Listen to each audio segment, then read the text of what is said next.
ನಮಸ್ಕಾರ. ನಾನಿವತ್ತು ಅಕ್ಕಿ ಶಾವಿಗೆ ಯಾವ ರೀತಿ ಮಾಡೋದು ಅಂತ ಹೇಳ್ತಾ ಇದ್ದೀನಿ. ನಾನು ಈ ಅಕ್ಕಿಯನ್ನು ಚೆನ್ನಾಗಿ ತೊಳೆದು ಬಿಸಿಲಲ್ಲಿ ಒಣಗಿಸಿ ಈ ಥರ ರವೆ ಥರ ಚಿಕ್ಕದಾಗಿ ಮಾಡ್ಕೊಂಡಿದ್ದೀನಿ ಮಿಕ್ಸಿಯಲ್ಲಿ.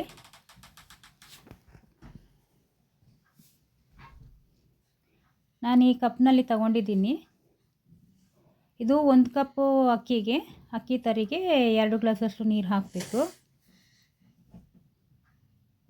ಇವಾಗ ನೀರು ಕುದೀತಾ ಇದೆ. ನಾನು 2 ಗ್ಲಾಸ್ನಷ್ಟು ತಗೊಂಡಿದ್ದೆ. ನೀರಿಗೆ ಸ್ವಲ್ಪ ಉಪ್ಪು ಹಾಕ್ಕೊಂಡಿದ್ದೀನಿ, ರುಚಿಗೆ ಒಂದು ಸ್ವಲ್ಪ ತುಪ್ಪ ಹಾಕೋಬೇಕು. ಇವಾಗ ಸ್ವಲ್ಪನೇ ಅಕ್ಕಿ ತರಿಯನ್ನು ಹಾಕೋತಾ ಇದ್ದೀನಿ.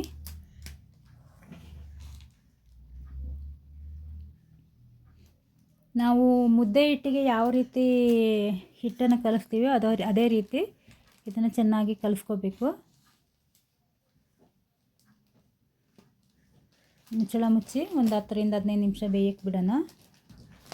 ಅಷ್ಟರಲ್ಲಿ ನಾನು ತೆಂಗಿನಕಾಯಿ ಮತ್ತು ಬೆಲ್ಲ ಹಾಕಿ ಕಾಯಿ ಹಾಲು ಮಾಡ್ಕೊತಾ ಇದ್ದೀನಿ.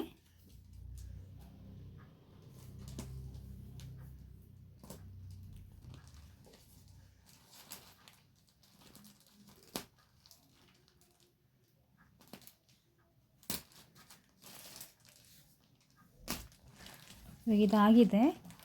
ಕ್ವಾಂಟಿಟಿ ನಮಗೆ ಎಷ್ಟು ಬೇಕೋ ಅಷ್ಟು ಮಾಡ್ಕೋಬೋದು.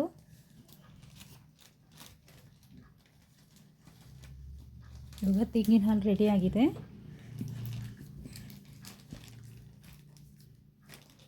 ಇವಾಗ ಇದೂ ರೆಡಿ ಆಗ್ತಾ ಇದೆ.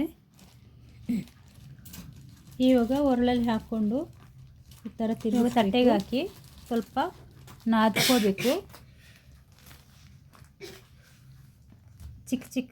ಚಿಕ್ಕದಲ್ಲ, ಒಂದು ಸ್ವಲ್ಪ ಮೀಡಿಯಮ್ ಆಗಿ ಈ ಥರ ಉಂಡೆ ಮಾಡ್ಕೋಬೇಕು. ಇವಾಗ ಇದು ನೋಡಿ ಈ ಥರ ಆಗಿದೆ. ಇವಾಗ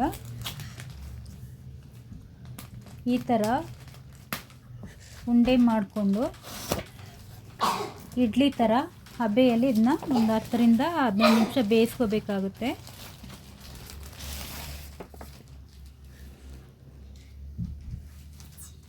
ಇವಾಗ ಇದಾಗಿದೆ. ಇವಾಗ ಶಾವಿಗೆ ಒರಳಲ್ಲಿ ಹಾಕೋತಾ ಇದ್ದೀವಿ.